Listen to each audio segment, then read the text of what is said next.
नमस्कार जी, मैं Acharya Ankit, chairman of Kumal Ayurvedic clinic and hospital all India.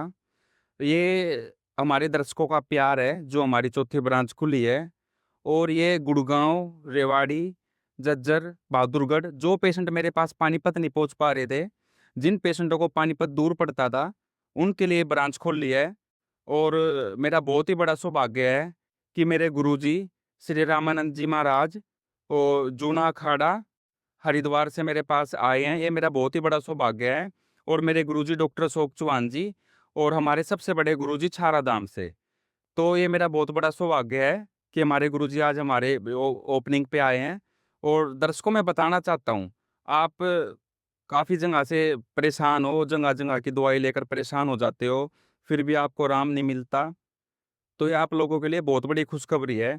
Jhajjar के अंदर सबसे पहला सेंटर मेरा ऐसा है जहाँ पर आधुनिक मशीनों द्वारा आपकी जांच की जाएगी। जांच करने के बाद ही आपको मेडिसिन दी जाएगी। यदि आज के समय में मैं खुद ऑनलाइन दवाइयाँ बेचता तो आप लोग ठीक नहीं हो पाते। मेरा पैसा बढ़ जाता लेकिन आपकी बीमारी जो थी उससे भी डेड हो जाते आप। उसका कारण है कि जब तक हम मनुष्य को जांच नहीं करेंगे मनुष्य की, उसमें हमें पता नहीं चलता है कि मनुष्य के प्रॉब्लम क्या है। तो जाँच करने के बाद ही प्रॉपर इलाज होता है और प्रॉपर तभी आदमी ठीक हो पाता है जब तक उसकी जाँच ना हो। आदमी को बुखार है, जब तक थर्मामीटर में चेक नहीं करेंगे उसको बुखार का कैसे पता चलेगा कि उसको बुखार है? तो ऐसे ही हमारे इसमें गुप्त रोगों में होता है, जब तक जाँच नहीं करते, जब तक बीमारी का पता नहीं चलता। जी, हमारा जड़ पे वार करने का काम है। और सबसे बड़ी ख़ासियत ये है कि झज्जर के अंदर कोई भी ऐसा डॉक्टर नहीं है आयुर्वेदिक में जो गारंटी देता हो। हम अपने लेटर पैड पे गारंटी कार्ड बना के देते हैं, विद रिपोर्टों के साथ आदमी को ठीक करके देते हैं। इसलिए जगह-जगह के पेशेंट बिहार से, राजस्थान से, जम्मू कश्मीर से, यूपी से हमारे पास भारी तादाद में पेशेंट आते हैं। इसी प्यार से आते हैं। नमस्कार दर्शकों, ये हमारी झज्जर में चौथी ब्रांच खुली है। इसमें पाइल्स, फिस्टुला और फिशर का इलाज जो है और साथ में गुप्त रोगों का भी इलाज हम तसल्ली से करेंगे और आपको कोई समस्या नहीं होगी। और इसके लिए आप किसी टाइम भी आ सकते हो, किसी भी दिन आ सकते हो।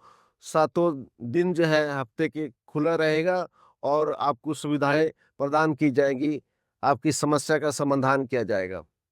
देखो, सबसे पहले तो मैं थोड़ा अपना परिचय बता देता हूँ आपसे कि हरिद्वार में पंजाब, राजस्थान अनेकों जगह पर पीठाधीश्वर गरीबदासी बेग से और डॉक्टर अंकित है। एक परिवार के कई सदस्य होते हैं तो ज़रूरी नहीं कि एक फ़ौज में हो गया तो दूसरा भाई फ़ौज में ही जॉब करे, हो सके ज़मींदार भी हो सकता है। तो ये छोटा भाई अपने परिवार से ही है।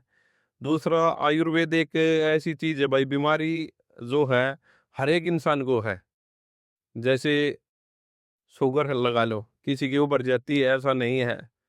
या फिर जो कई गुप्त बीमारियां हैं जिनके मैं नाम नहीं ले सकता, तो वो ये चीजें हर आदमी को, किसी की उभर का आ जाती है किसी की नहीं। और पाखंडवाद का मैं हमेशा विरोधी रहा हूँ, क्योंकि जब कोई डॉक्टर पढ़ लिख के आता है, ये सब भ्रमित चीजें है कि भाई फलाने बाबा ने कोई तागा दे दिया उससे ये बीमारी ठीक हो जाएगी। जब एक एमबीबीएस करते हैं तो कम से कम 1 से 1.5 करोड़ रुपया लग जाता है। भाई ने उस चीज़ का ध्यान किया है, आयुर्वेद से जुड़े हैं। अपना मुजफ्फरनगर भी है, पहले पानीपत में भी है। और अगर कहीं पे कोई चीज़ गलत होती तो मैं उस चीज़ के लिए कभी भी आता नहीं, क्योंकि मेरा अपना एक सिद्धांत है। भाई से यही कही है कि आयुर्वेद एक ऐसी चीज़ है, देखो एकदम से तो कोई चीज़ असर करती नहीं, धीरे-धीरे आयुर्वेद के द्वारा हम कोई भी बीमारी हो, जैसे कैंसर जैसी बीमारी का भी इलाज कर सकते हैं। तो आयुर्वेद एक ऐसी चीज़ है, धीरे-धीरे अपना वो करती है। और ऋषि महात्माओं ने भी जड़ी बूटियों के द्वारा ही, जो आपने अभी क्वेश्चन किया था, जो पुराने संत थे उनके पास यही चीज़ें होती थी। अब उसी को साइंस में डेवलप करके इस चीज़ को और आगे बढ़ाया जा रहा है। तो भाई अंकित और इनकी पूरी टीम सभी बधाई के पात्र है कि झज्जर जैसे शहर में ये की है, क्योंकि झज्जर एक देहाती एरिया है। उसमें आसपास के गांव के लोग जो पानीपत या मुजफ्फरनगर नहीं जा सकते थे। दूसरी बात ये, हम गारंटी लेते हैं कि भाई जो हम सर्टिफिकेट बना के देंगे लाइफ टाइम उसको दोबारा ये चीज़ें हो रही हैं, तो भाई उसका अपने बिना दोबारा पैसे लिए उसका इलाज करेगा। बाकी डॉक्टरों की टीम है और सातों के सातों दिन ये खुला रहेगा। तो जितने भी आसपास के भाई हैं उनको यही कहूँगा कि अगर किसी को कोई दिक्कत है, पहले आप आओ डॉक्टर से बातचीत करो, अगर आप सर्टिफाई हो तो आगे अपना इलाज करवाओ।